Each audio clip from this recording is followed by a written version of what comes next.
Thank you for joining us. This is our final Shift Series event of 2021. My name is Rishi Modgill. I'm with Greenlight Fund Detroit. I'm the executive director here. In Greenlight Fund, we run a community-centric process to identify critical needs and opportunities for children and families that face barriers to social and economic mobility here in the city. And then what we try to do is find and fund highly effective programs that are sought after by local residents and launch programs and grow them with local leadership. And we hope to complement the existing landscape of opportunities and increase impact here in our cities over time. So Greenlight Fund Detroit, we're part of an amazing national network of 10 cities. I want to thank all of our sponsors and advisors who've helped us be here today and do our work in the community. Also, real special thanks to our implementation partner, Strategic Community Partners, who's based here in Detroit, who we're very proud to have here powering this work. And even better, you get to hear directly from their founder and CEO today on our panel as well. So really excited about that. So let's talk about this series. Why do we call it Shift?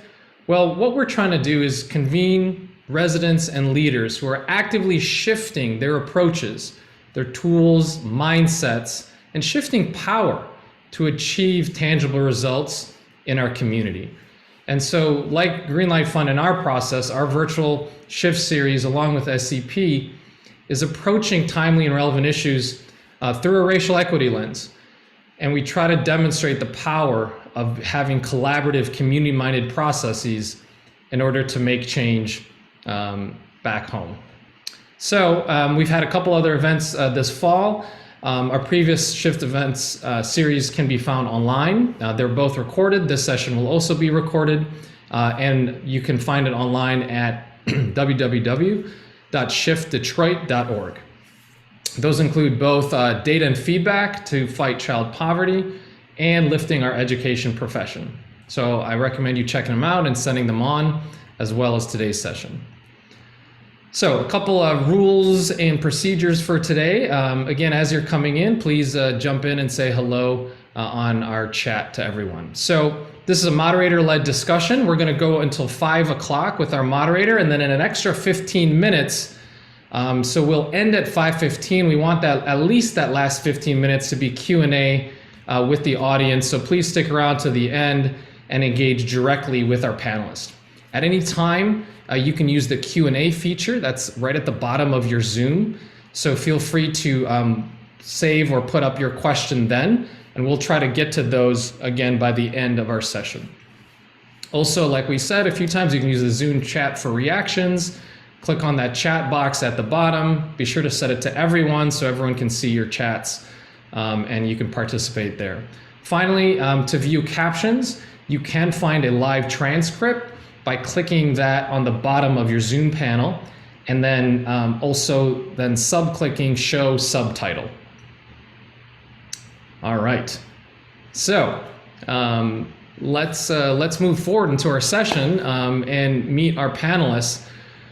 In Greenlight Fund, we really believe in authentic, candid, and respectful debate. And today's a vital topic: Black women building social impact efforts that create lasting change. And we want to hear from you, so share your thoughts again on the chat or on social media using the hashtag Shift313. So our panelists today, it's just an incredible group of leaders, friends, and just souls here in Detroit that are doing so many wonderful things.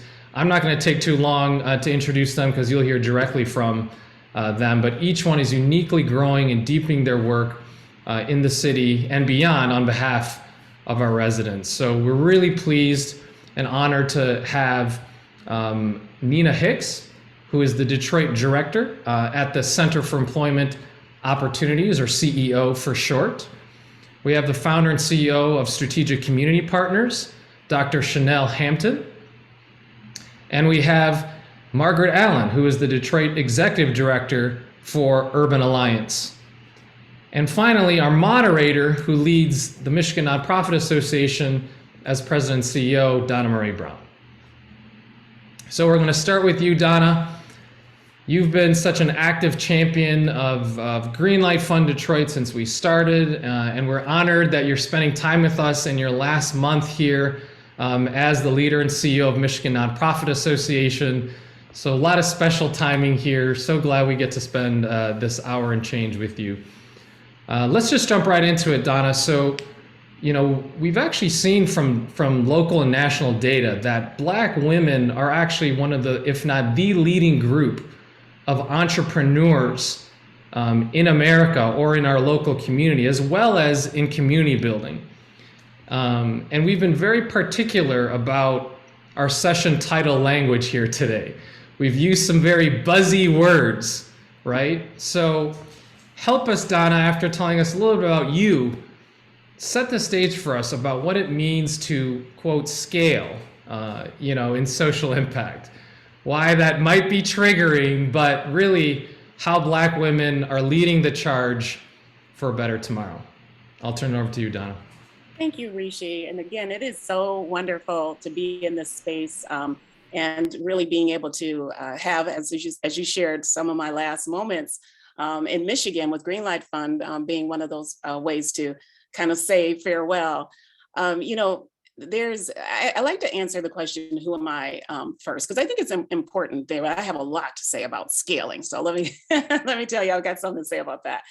But I am an introvert. So being a moderator of a panel is one that is, it's interesting. I love people. So loving people and being an introvert typically don't go together. But in this case, and in many cases, I love to learn about people and learn what they're doing and to support them, especially and particularly Black women. So I'm super honored to be here with my new friends.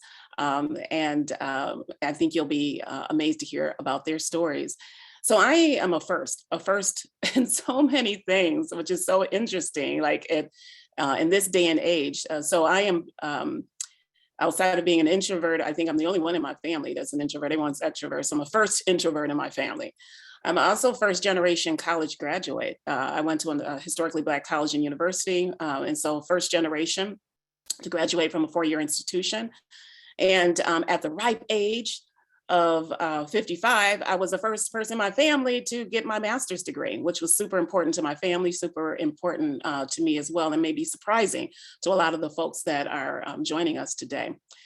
I'm also the first person a first woman to lead Michigan Nonprofit Association, certainly the first Black woman to lead Michigan Nonprofit Association, and oftentimes the first to serve in officer roles in many of the organizations that I have the privilege of serving on the board. So it's been first. And honestly, it's been a privilege, and it's also been an incredible burden to be the first. It has had me really pour myself into my work more so than sometimes my family. And so I am a mother, I am a wife, and I'm a friend and my auntie and all of those things. But I've also learned as part of my career journey that I didn't do everything right as it relates to balance. And so I think some of the burden I experienced had me kind of thrust myself into just doing everything, at a high level. And that's exhausting, but it's also rewarding. And that's what's so challenging, because you get rewarded for being exhausted. You're rewarding for doing this work and perpetually doing, big work, great work all the time, and sometimes losing yourself. I can tell you honestly, I've not lost myself. So I can tell you that today that I'm still pushing and growing and developing, and I'm super excited about what's next for me. As it relates to scaling, so, I saw that word and I'm thinking, yeah, sure, scaling. And a little bit else about me is that I came from banking. So I was in banking for 22, maybe 23 years prior to coming to the nonprofit sector. So scaling and getting more customers, certainly getting more revenue, certainly, having more market penetration are all things that are very natural to me. However, when I became a leader in the nonprofit sector and understanding it more deeply, scaling is relative. Scaling in and of itself is not a bad thing. The word scaling is not a bad thing.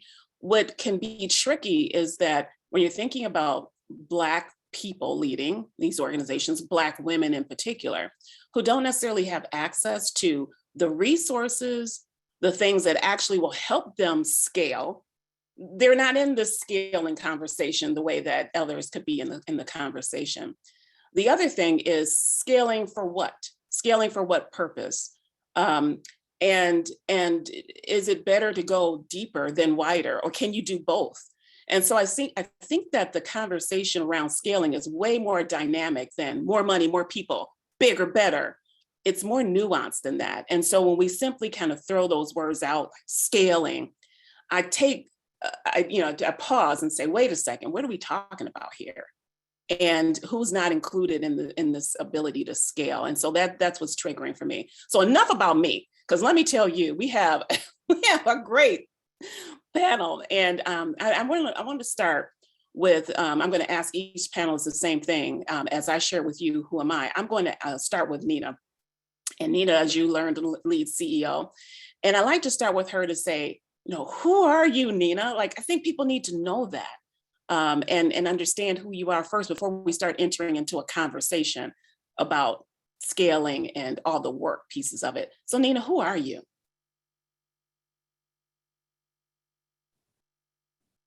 And I think you might be on mute.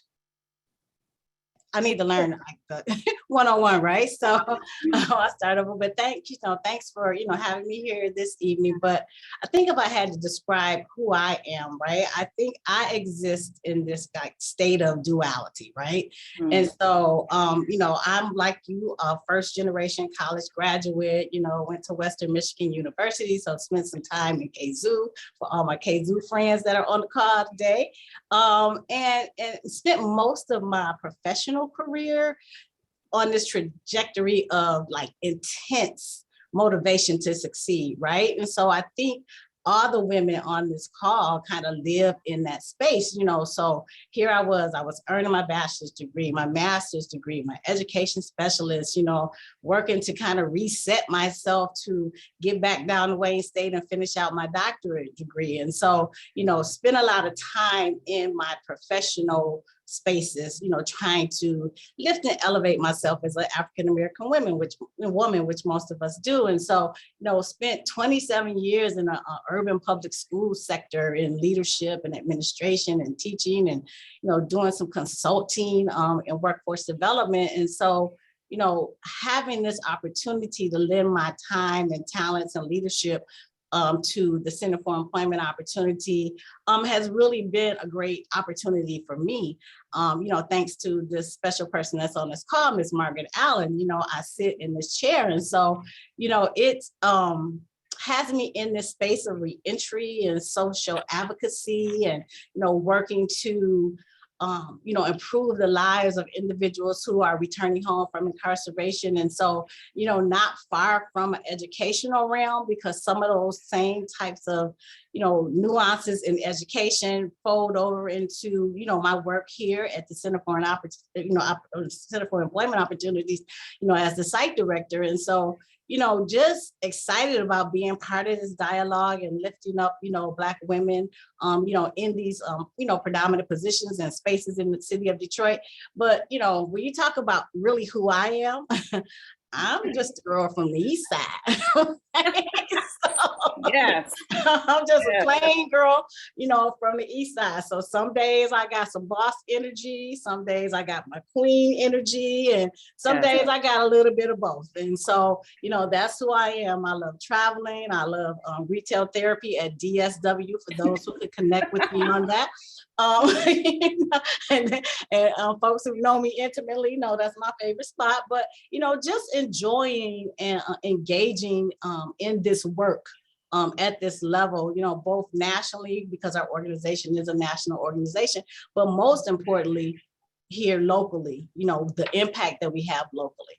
So that's me, Eastside Nina. Yeah.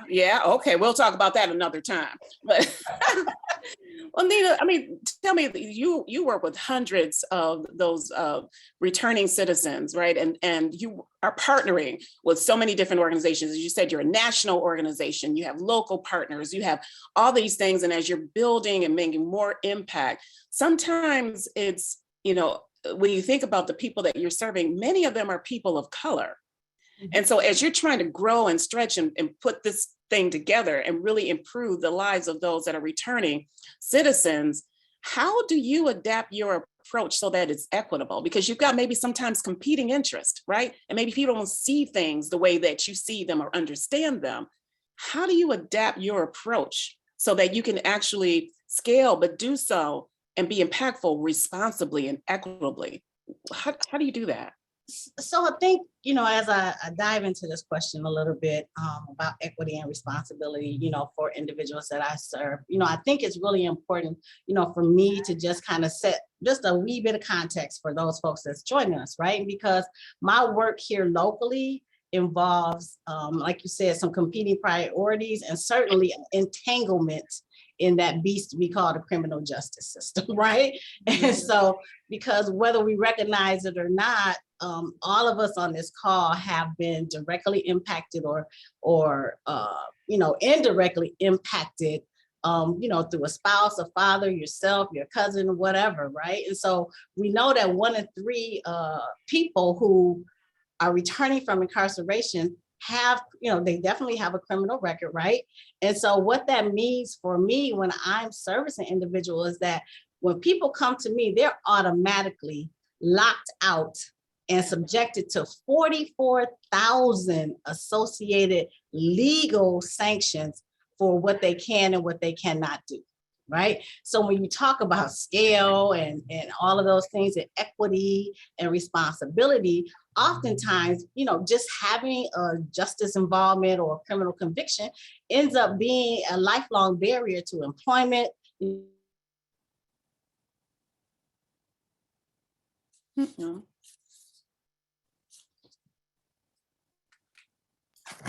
There might be an issue there. We'll come back to Nina. She was on a roll too. She was giving us some data and facts and everything. So we'll make sure that we weave her back in. And then if I could move to you, Dr. Hampton, just to share who you are, and then maybe we can get Nina back. And if not, we'll keep on circling through because this is already on fire. I know. I was like, oh, I thought it was my connection for a second. I'm like hoping she starts talking so I don't get on a roll. Good afternoon, everyone. I know, ladies, I shared this last week as we were connecting, but just so grateful for each of you and your spirit and your leadership and who you all are. The fact that we got on and we're talking about backgrounds in Black women's hair before this call just gave me life. So I'm just saying, everyone in the audience, this is good company. And just really appreciate everything that went into making this space happen. Donna, I also really appreciate you raising this question. I think so often, to the point that you had made, we just think about, this is my title, this is what I do, this is the work that I do, this is what I produce, which is really unfortunate. And so for me, I'm a Detroiter. I was, showing some competitive love, some little West Side, 7 Mile in the Lodge. I moved every 10 to 12 months in my childhood. So when people are like, oh, what specific, I can tell you about 10 different streets. But I also am actually a young person who has lived on my own since I was 13, which really shapes my story and who I am and how I show up in the work that I do. And so I am the mother of 6 children. So I've adopted 6 kiddos. 2 are my former middle school students. They are all now grown, which blows my mind every single day when I talk to them. But I'm also an educator. I'm a former teacher. I consider myself a lifelong teacher, a former administrator. And for me, I consider myself an educator at heart. I feel very firmly, strongly, and blessed that I was born a Black woman. And I think at the end of the day, I'm someone who is a servant leader. And my utmost core value is love. It's driven by my faith. And so I think everything that I do and how I show up, whether you ask my brother, my kids, my colleagues, my team members, I think they would describe me very similar. And that's just leading from a place of love. And sometimes that's tough love and sometimes that's intense love. But that is, in a nutshell, I would say who I am and how I show up every day. Yes. And I see we've got Nina back. Let me tell you, Dr. Hampton, that's amazing. I appreciate you sharing so profoundly about who you are. I'm learning too, so it was really amazing to hear who you are and about your 6 children and all of that. That's just amazing. Nina, thank you I know it's so hard being in Zoom land and being subjected to all the things Zoom. And so you were on a roll. Me and Dr. Hampton were like, she's on fire. What is she going to say next? And so we want to make sure we give you space to say what you were really wanting to say in your heart around the work that you're doing. And so just wanted to give you space for that.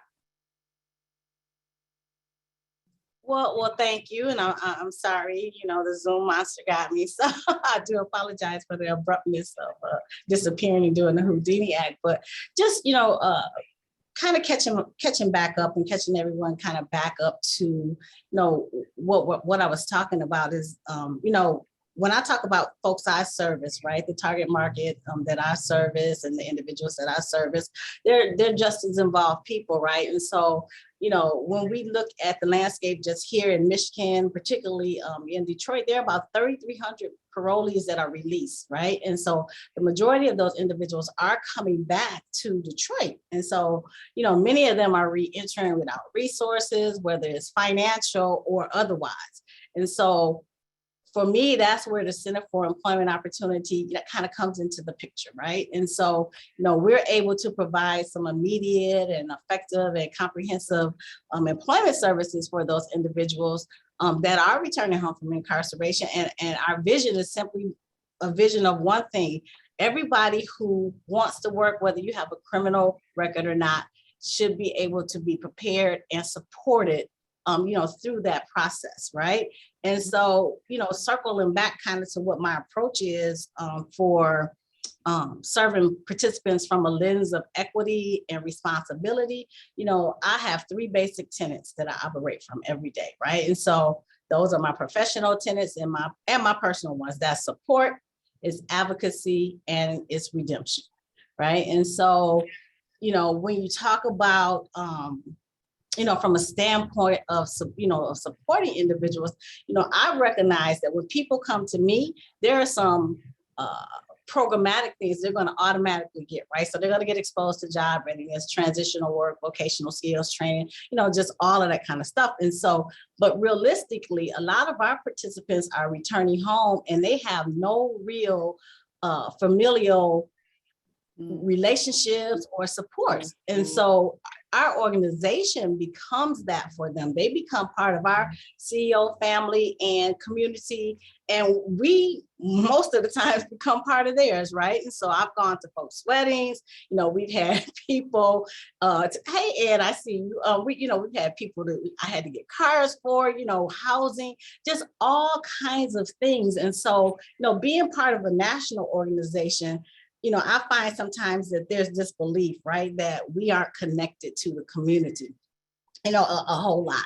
And so helping those individuals kind of rehabilitate their images and retool their lives after incarceration, often requires that we're working at a deeper level of trust with people who basically have trust issues. You know what I mean? And so when you talk about scaling and doing work and making things better for them, there has to be that support. There has to be a level of advocacy, creating some channels for, individuals who are returning home to find the right type of placements, working with local employers to understand what a second chance, fair chance, and inclusive hiring actually look like, and how do they scale it in their workplaces so that you are not missing a whole group of individuals who are committed to, wanting to work and moving back into the community. And then just lastly, for me, that piece on redemption is that, I have to lead from a place of authenticity, right?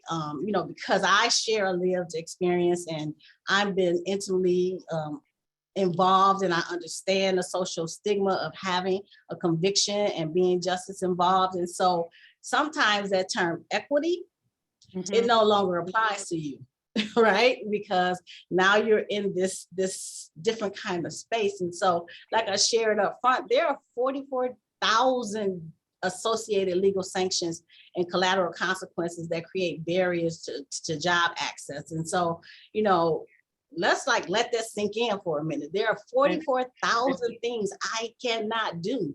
So when we talk about scaling, I have to really consider, does that make sense? When I want to move up or the organization wants to move to the left and I need to move to the right because it makes sense for participants, what, again, like you said, what are we scaling for? Who are we scaling for? Are we keeping those folks that are that we serve in our forefront as we make those decisions, right? And so, I work with folks and who sometimes their background is a punishment into perpetuity, unfortunately, because we're dealing with this beast and, called the criminal justice system. But, I'm really excited that there are like movements of understanding happening, right? So towards equity expansion. So we've got some things that are happening in terms of, ban a box. We've heard about that. There's a real great push for clean slate and expungements and greater access to benefits for people that are returning home. And so all of those things coupled together allow me to do a better job when we're thinking about and talking about scaling. Because if we don't remove those barriers for individuals, there's nothing to scale to. Not for individuals who have justice involvement. And so it just becomes very, very, very limited for them. And so then equity, in terms of it being evenly distributed to our constituents, sometimes it doesn't exist. Well, I appreciate that. I'm so glad that you were able to rejoin us and be able to give us more information and context to the work that you're doing. That word that you lifted up, redemption. And then I'm thinking about what Dr. Hampton said, my core value is love, redemption and love. And we're talking about, you talked so eloquently about how you scaled and what scaling means for that work. And it is different, right? It's different, a different approach that's needed, right? And when we're talking about people who are in need of redemption, for advocacy, right? For professional support, personal support. Dr. Hampton, if I could talk to you a little bit about you shared with us so deeply about your start at 13 years old, and you have 6 children, right? That you have core values that you operate with that are one being love, and if anybody asked you, they would understand that and they would feel that. And yet you are a business owner. You are making boss moves, right? And you're scaling your work. You've scaled your work and it's doubled, like within 2 years, you've been able to do that and manage that from a business, private sector, if you will, perspective. And I would imagine that, knowing how your personal experience, your lived experience, your commitment and your core value of love, and recognizing also that you are a business owner and that you're a business for good, but a business nonetheless. How do you actually take your skills and mindsets and your value and your core value of love, and how does that all like shape your leadership when you think about that? I'm still just full from listening to Nina. So I'm like, I know, me too. I'm like, yes, too. yes. And I'm loving the chat. So, I think a few things. One, our ability to, I like this equity expansion term that Nina used, right? Our ability to grow and to expand is hands down because of our team. The first year and a half when I launched, it was me. And then overnight, I think in 7 days, I had to hire 20 consultants. And then we started hiring full-time staff.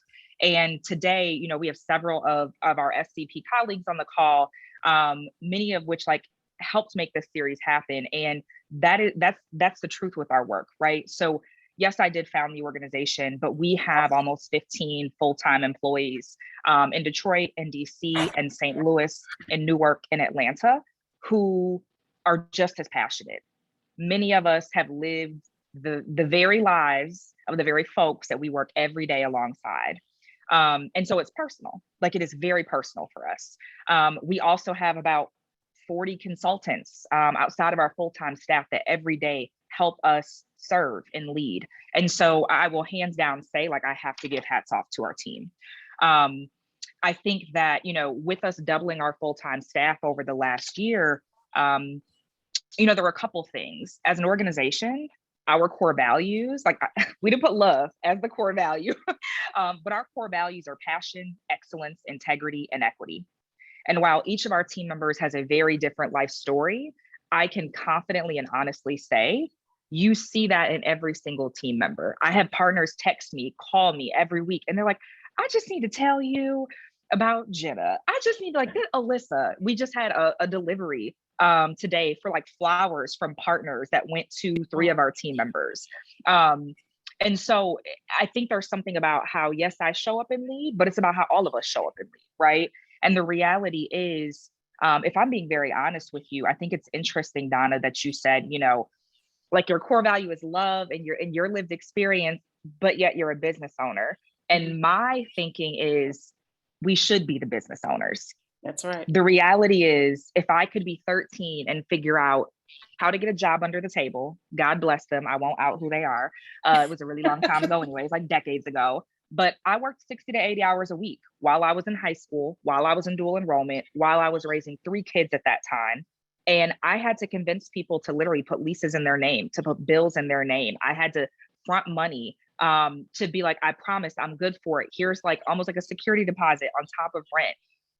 If I can do those things, I just had this conversation yesterday with one of our partners actually. And I was like, I'm not minimizing the work that we do, but this is the easy part. I no longer have to figure out where I'm laying my head. I no longer have to figure out how I'm taking care of my kids. I no longer have to figure out certain things and ducking and dodging the foster care system until I was 16 to get emancipated, right? So the reality is, I think I show up every day as someone who, like, I am the kids we serve. I am the parents that we serve. Like, literally where our community center is, my uncle, who is like my father figure, graduated from Mumford back in the day. Brother's 72 years old, still has his Mumford Mustang jacket, can still fit it, which is a whole other conversation. The longest house that I ever stayed at is at 7 Mile, Whitcomb. Lived there the first 3 years of my life, right? And so I can go out right now, talk to the kids when they get out of school from Mumford, know the barbershop owner next door. Like, this is my community, it's my people, right? And so I feel like I have this duty and obligation, because the reality is, I know what a lot of young kids do when they're in a position like I was in, right? And as adults tend to look at young people and they just think, oh, they're acting out. They just want to do this or do that. Young men, young women, young people are put into particular situations. And if I can even say that I helped one young person know that they are worthy, yes, and can fulfill their dreams and their visions and their aspirations for their life and are not their current circumstances, I can pass happily. And so I think how I show up is because of, what my own background, but seeing like my family and our lineage and our story and what my ancestors gave up. And, I think frankly, the vicious cycle that Nina talks about as well, right? Like, the reality is, I have several relatives who I didn't meet them until I was 20 because they were gone. They were locked up. They did 20, 30 years, right? And so I think it's personal. So yeah, I think I could go on, but it's personal. And I think that really influences my leadership. But I will say, for anyone, the last thing I will say is, I think we oftentimes minimize our experiences and we are ashamed of our experiences. And the reality is, it takes far more to figure out how to navigate life circumstances when you're in poverty. If you're a kid that is out there and maybe your parents or family aren't around for whatever reason, you should not be ashamed of that. And furthermore, I would bet everything on you that you can actually succeed more than the person that came up with it all. And so I think there's power in that. And we don't name that power and acknowledge and honor that power, but there's such power in it. Yeah, I fully agree. And I, just as a follow-up, how and when did you come into the recognition of that being a power or a superpower for yourself? Donna, now you're throwing a curveball. That's a great question. I know. I think I would honestly say within truly, so I've never regretted my circumstances. I always knew, even as a kid, I said, love and faith, right? I always knew that I was going through what I was going through for a reason. So my thing was, what do I have to do to get to the next step? Mm-hmm. So I think I knew, like, this is happening for a reason, but I think that I really recognized the power. Probably when I started in my career. I started seeing it in undergrad because I saw what people were stressing over, if I'm being very honest. And I was like, oh, that's so cute. I'm trying to figure out where I'm going to go when they shut down the dorms, because Michigan is literally providing my whole life, right? And so just seeing like first world, very privileged problems, I was like, oh, that's cute. That's real cute. But I think as I got into my career, probably the first 5-10 years, because I saw a lot of people honestly and validly struggling with some of the things that I had to figure out when I was 12, 13, 14. And then I'd say the last couple of years, like I've taken a lot of time during COVID. I told my closest friends and my team, I will not come out of COVID the same person, mentally, physically, emotionally, spiritually. And so I think that I'm learning and honoring my power in a different way as a woman, as a Black woman, because of my experiences. So I think there's been this evolution over like the last 15 or so years. Got it. Thank you for sharing, because I think a lot of people still struggle with their superpower and how their shared experience is their superpower. And Nina talked about that as well. I mean, it really— Well, it's the archetype, right? It's what we're socialized to view as superpowers, right? And my thing is like, these are the real gems, right? And that's what I tell my students. That's what I tell my kids. Like, don't ever be ashamed of where you come from, right? Like, there's power in that. It literally costs more money to be poor, right? When we think about it logically, you can boil it down quantitatively, right? Like, you literally have to do more to get to the same place as someone who is not living in poverty. And so I think it's shifting the narrative around like what we've been told is a superpower. That's right. That's right. Well, Margaret, my goodness, we heard a lot. And, I think about, I certainly want you to answer the same question, who are you? And I also, just knowing your work as you're working with Black, youth, and thinking about the story we heard of Dr. Hampton as a Black youth at 13, and recognizing all the work that you're doing to help Black youth in our city to have opportunities. It just made me see even the connections amongst us, right now. It's making me full right now, just thinking about all of this and the interconnectedness. But I want to know, and I know we all want to know, who is Margaret Allen? Hi, Donna. Hi, everyone. This conversation is just so strong. I'm full too. And I just really appreciate what Nina has shared about her work with folks coming home from incarceration, and all of Chanel's work. And just being on the panel with you, Donna, is a big deal. So thank you for having me. So who am I? So I'm a legacy Detroiter. What does that mean? That's this new term I learned about people who were born and raised here, but very intentionally remained. So for me, I grew up as this little girl, fascinated by Coleman Young, watching him go hard for the city. He did not play about Detroit. And as a little girl, it inspired this very early loyalty to my city. I didn't know what I wanted to do, but I knew at like 7, it had to be Detroit focused, right? So I've worked in Detroit schools. In roles, from all kinds of roles, from a teacher to a school leader. I've worked in spaces supporting the re-engagement of Detroit youth who were disconnected from work and school. And then I've worked with Nina, supporting the returning citizens stabilized after they come home by connection to work and support. So my current role, I lead the work of Urban Alliance in Detroit. And there I'm focused on expanding opportunities for youth. We do that by connecting them to training, employment, mentorship, lifelong guidance. And just personally, I would say my calling is to create space and opportunity for others.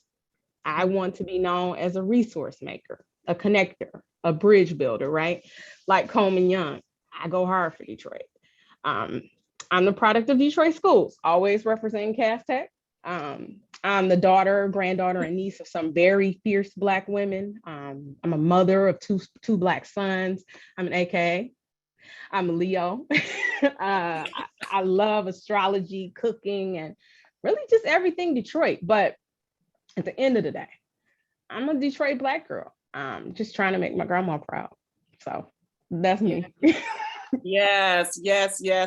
Oh my gosh, if this was poetry, I'd be snapping right now. I appreciate that. And then I'm a little bummed out that now that I'm intentionally not going to be in Detroit, I'm not a legacy Detroiter? I was the legacy Detroiter until you gave up on us. Good grief. Oh my goodness.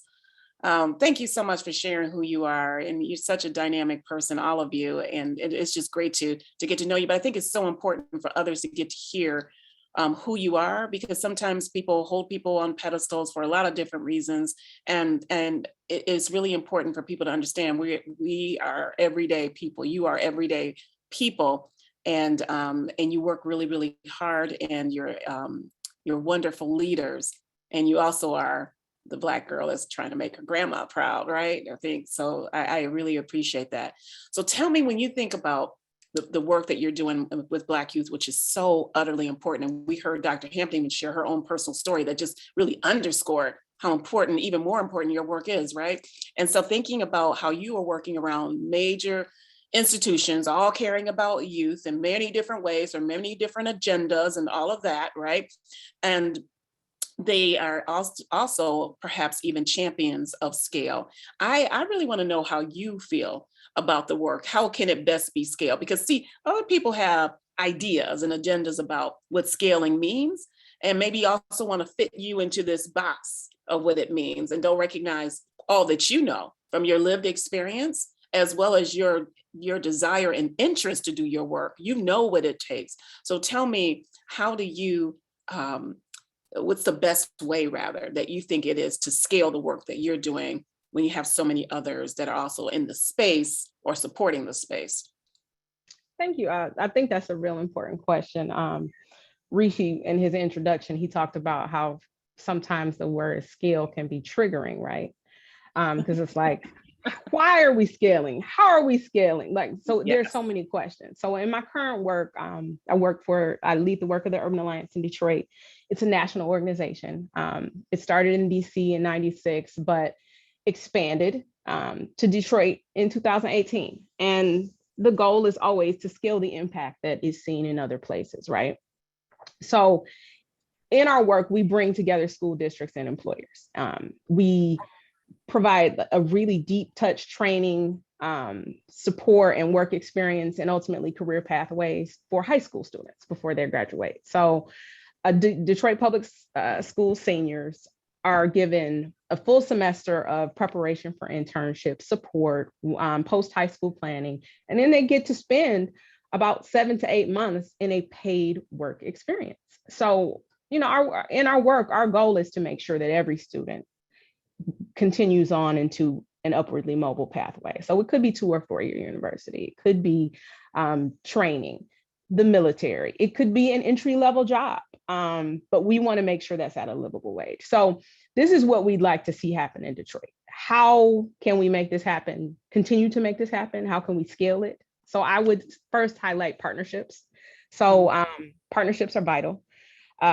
Detroit Public Schools, I have to shout them out. They prioritize college and career readiness, and our partnership in working with them has been tremendous. Employers like our main employer, Rocket Companies, and Dr. Hampton and strategic community partners have supported us since we got here in 2018, really understanding the value of investing in youth as a talent pipeline into their industries. And then partnerships with philanthropy as well to support the cost, partnering with employers of providing this. But I would say the best way to scale our work is through public funding. Youth workforce development is not particularly well funded. So the scale of impact of programs like Urban Alliance is very driven by philanthropy and employer budgets.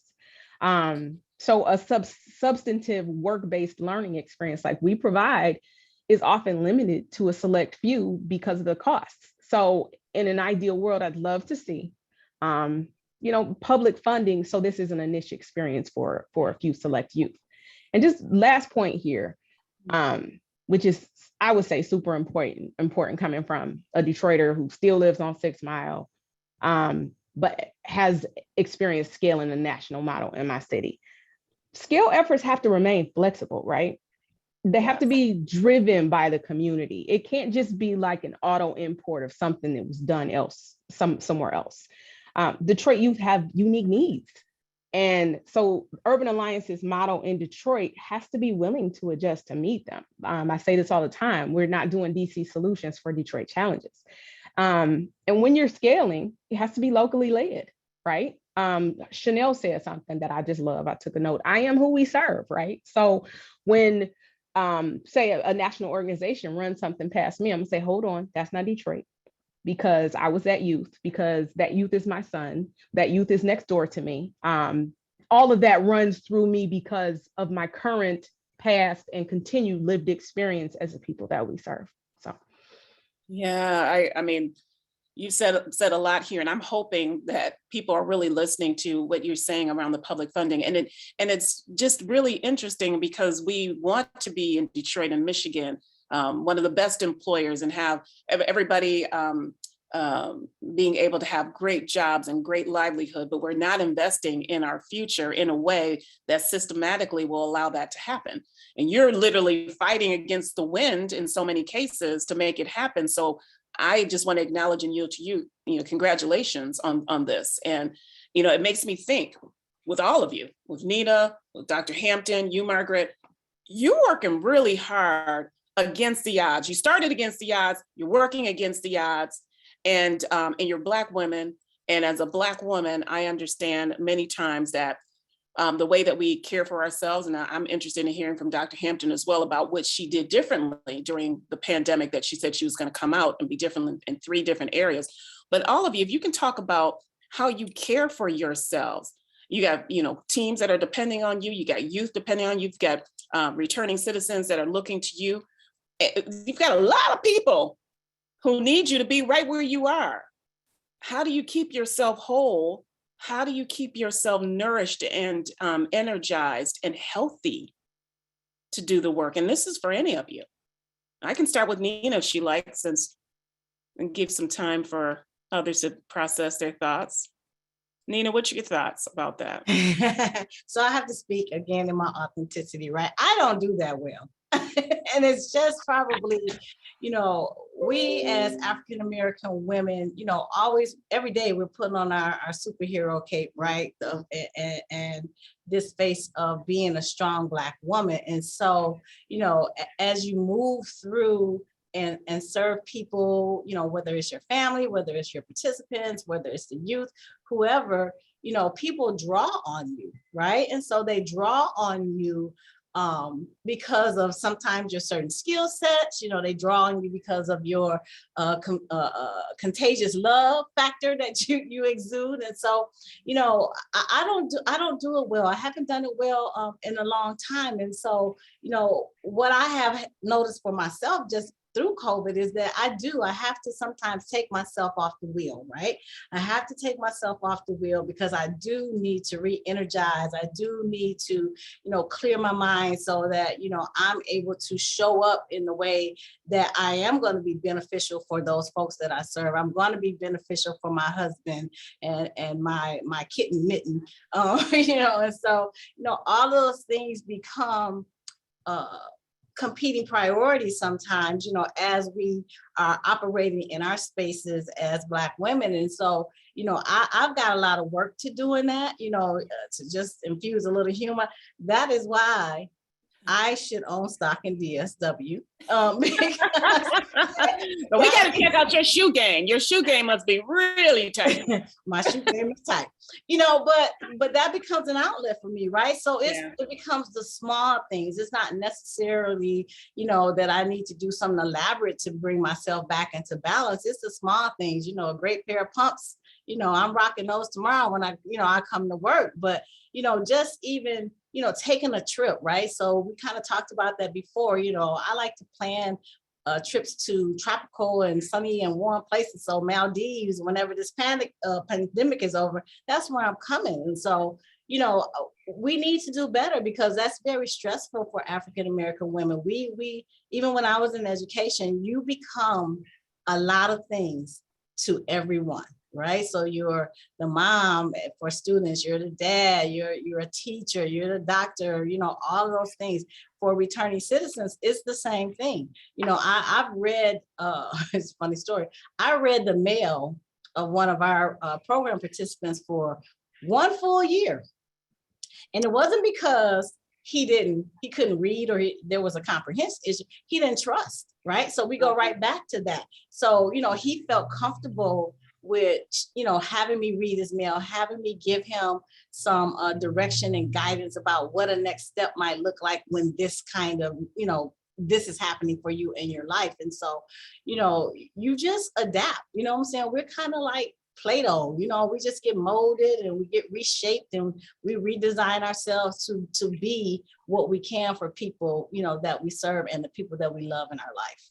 Yeah, I fully agree. And thinking about you, and I appreciate your honesty and saying, it's not working as well as I hope it would. Because that's real, right? We have the aspirations for our lives, but sometimes we still are working through that, and that's okay. I was seeing in the chat another layer to that question too. And Dr. Hampton and Margaret, I'm not sure if you saw that, but it was one of these, another layer to the fact that you can often maybe feel guilty about taking some rest when you need some rest. And so how do you manage the guilt part of it? And I will tell you, for me, I used to feel real guilty about it. I don't anymore. And the reason why is because I have a daughter who's looking at every move that I'm making. I have a team that's looking at every move that I'm making. And when I am not resting, when I say I'm resting, that's telling them that rest is important. So still is not for me. Still not for me yet. I haven't graduated to say, you know what, I'm resting because I want to rest. I'm still doing it for other people to demonstrate. That was my bridge. And soon I'll be to the bridge of, I just need to take care of myself. What are your thoughts, Dr. Hampton and Margaret? Do you feel guilty? I want to add to that. So I used, because I really subscribe to I am the people we serve. I never used to try to separate. I never used to try for a work-life balance. Like I remember, I think it's Sheryl Sandberg. She talks about how there is no work-life balance. Right. There's work-life integration. The devil is a lie. So when you're and this is something that happened for me. My teenage son had to get to a point where he was really struggling. And I was at work for 70 hours a week, and I had to step back and say, you got to be more present. You are missing some things, and he is missing some things. And at that point, I had to, and I'm gonna shout out a girlfriend of mine, her name is Rachel Allen. She taught me a time management system where I can balance my stuff. And I got to a point where at 4:15 I left work and I didn't even take my laptop, and I didn't have the notifications. They went off on the phone. And so I built in a system where we cut off and we commit to family and rest and relaxation. But it's hard. I will admit, Rishi and I laugh because I don't know very many people who don't watch TV. Watching TV is difficult for me because I'm sitting there thinking about the things I could be accomplishing. But during the pandemic, I forced myself to watch TV. Like I had to on a show. Did you get hooked? Yes. Yellowstone, Kevin Costner, watch it. It's amazing. But I had to make myself, like I said, you about to sit down here and watch this TV and not think about other things you have to do, because I would feel guilty, like you could be productive right now. But it's a decision, because as Black women, we believe we have to carry everything, right? And I would just be transparent. Like, I'm excited to have the leadership spot. So I'm not trying to lose it. I'm trying to, I'm trying to do everything I can to show that I deserve to be here. And resting makes me feel sometimes guilty because of all of those things. So yes. I appreciate all three of you, the honesty, right? Of like, I'm working on this, or it really resonated, Donna, when you're like, I'm doing this so that my daughter sees this, because that's really been top of mind for me the last couple of years. Like, what am I showing them? And Margaret, I think just the transparency of like, I'm happy I'm leading, and I want people to know, like, I earned this and I'm going to keep earning it. Right. So I think it really resonated, everything that you all said. Donna, when you asked that question, I honestly thought of, and I'm sure many people here are familiar with, but Sister Audre Lorde's quote, right, around caring for myself is not self-indulgent. It's self-preservation, and that is an act of political warfare.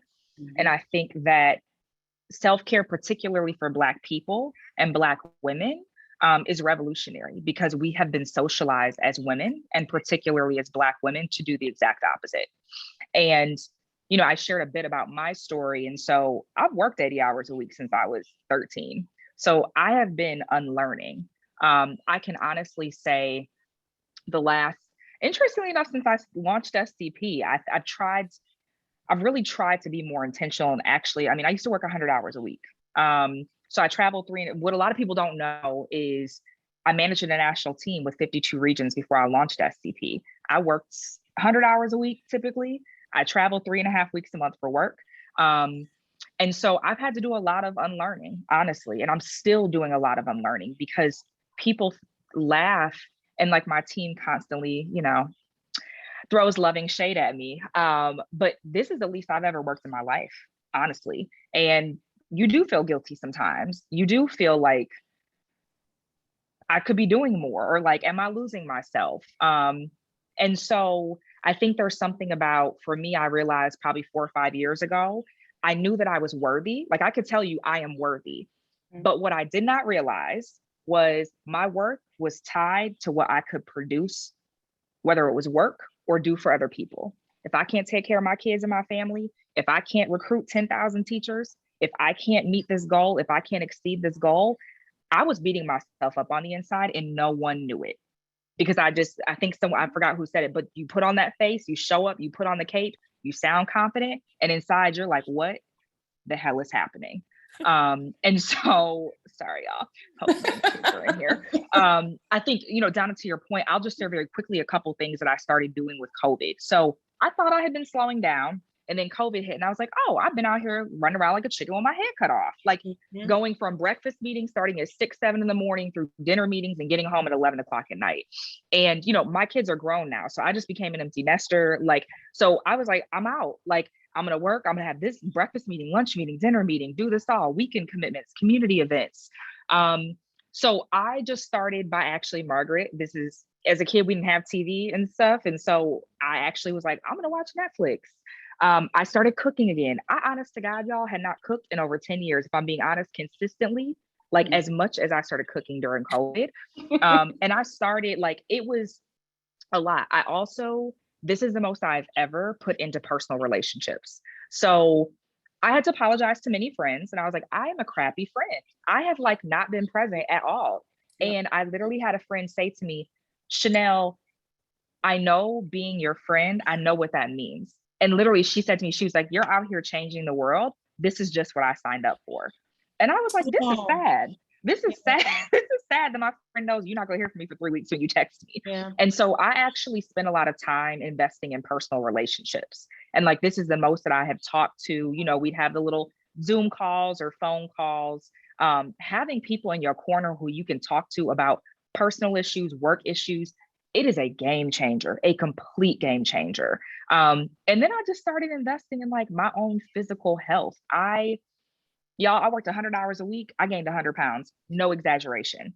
And so I realized I wasn't sleeping. I was stressed all the time and I wasn't eating. I was drinking coffee all day. You start sleeping, you stop drinking 20 cups of coffee a day, and you stop stressing as much, and the weight just starts falling off.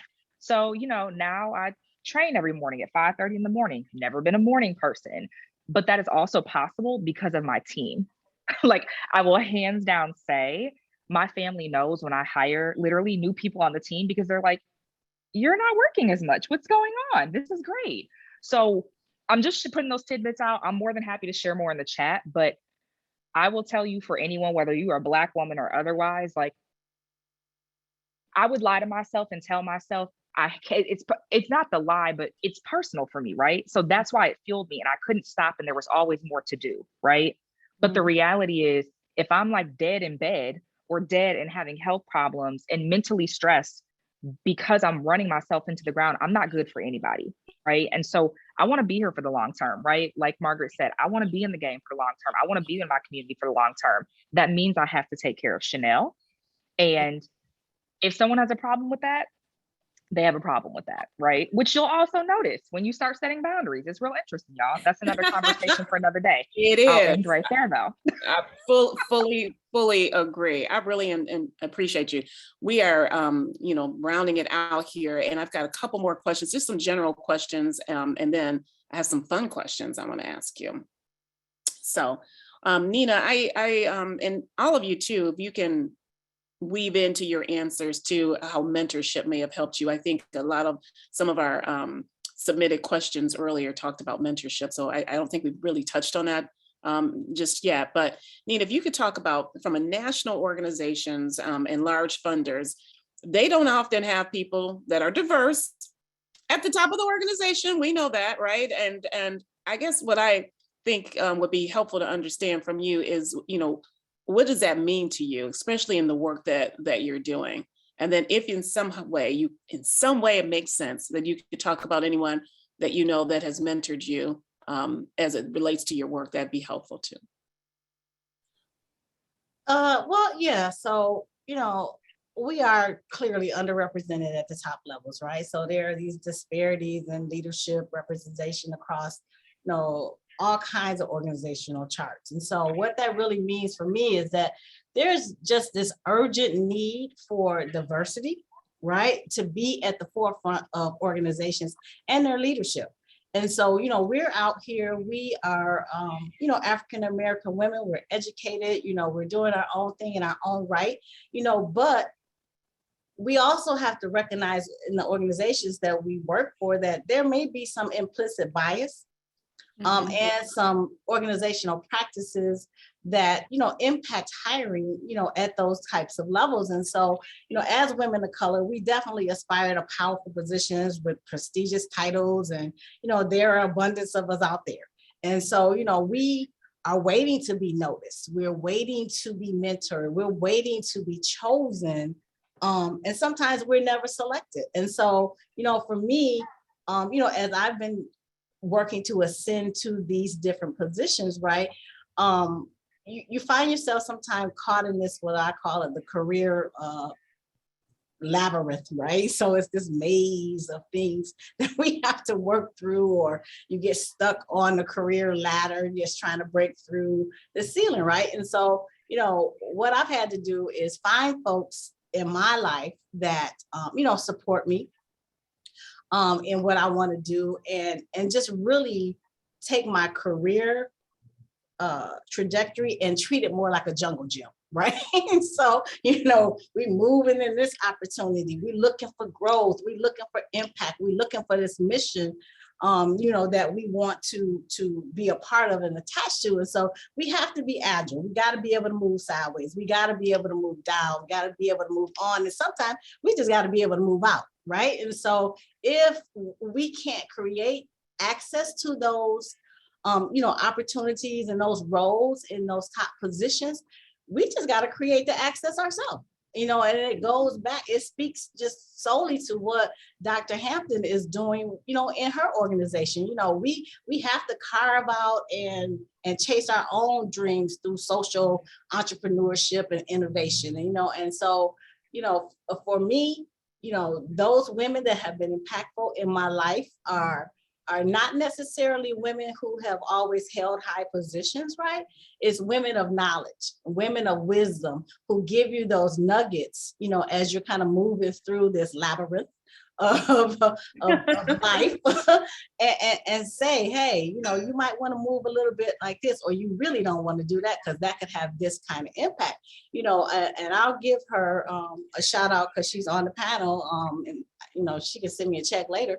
But Margaret, she knows her. Margaret Allen has been one of those individuals, right? And so, I compiled this list because it came out in Cranes, and I saw with 100, influential women in your life, and I was like, let me compile a list. I need at least 20 people that have been and have mentored me. And so, Margaret Allen is that person for me. She kept me, when I came to this work, she kept me rooted in understanding that, you're a woman in this work where you're going to be predominantly working with males, you know what I mean? And so you have to be able to not, and I think I put it in the chat, not shrink your greatness. Right. And so, be able to stand firm in who you are, be able to, have people understand that I'm smart, I deserve to be here, and this is how I'm showing up. So if you don't like it, you got to adjust, because I'm not going to adjust. Right. And so, just a few key folks, and I want to give Margaret that shout out because I appreciate how she's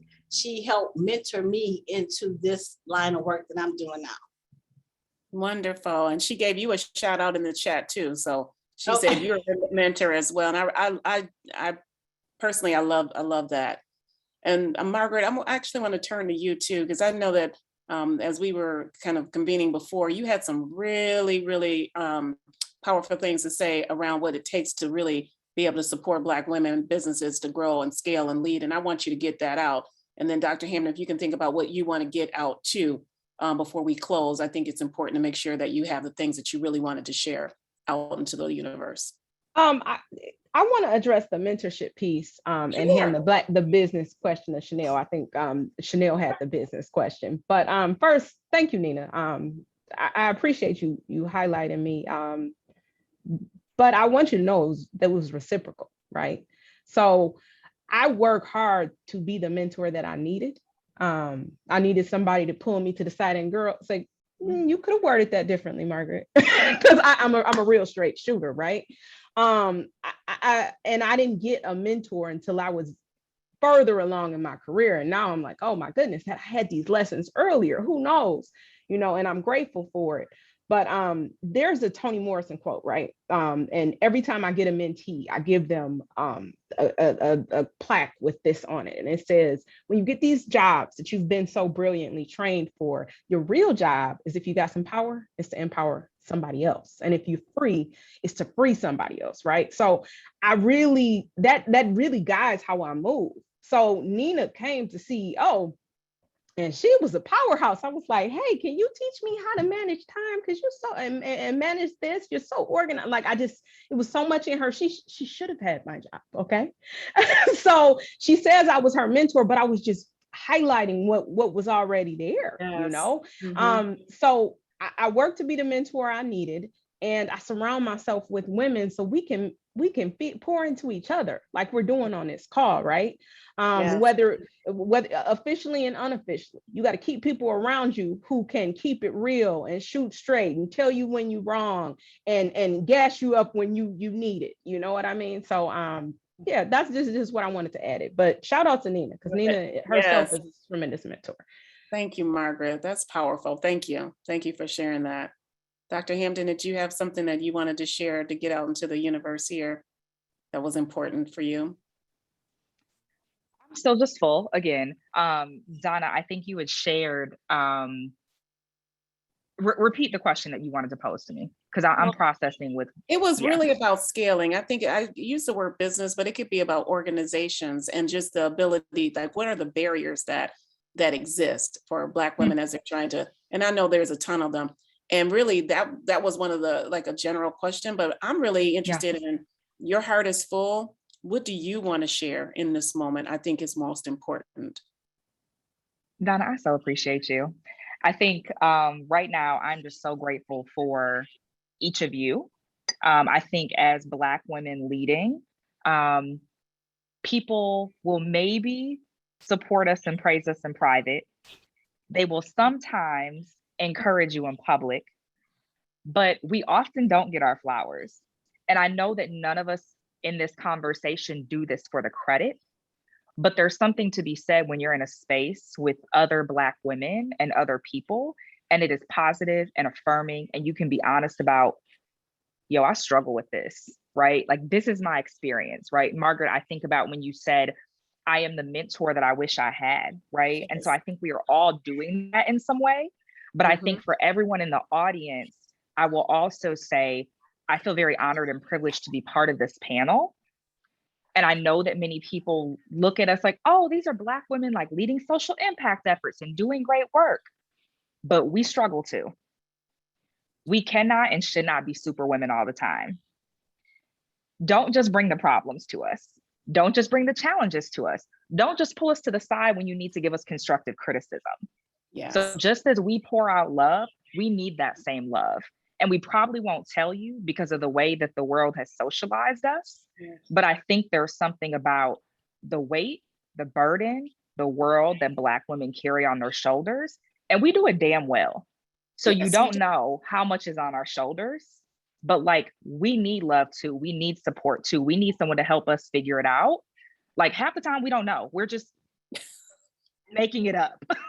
So that's what I'm going to leave you all with, because I think that I'm so grateful that we are being lifted up, but at the same time, right, like in this panel, to pour into others, but we need to be poured into as well. And I'm just so grateful for each of you. Like that is truly what is on my heart right now. Like I'm full and I'm so grateful for this conversation.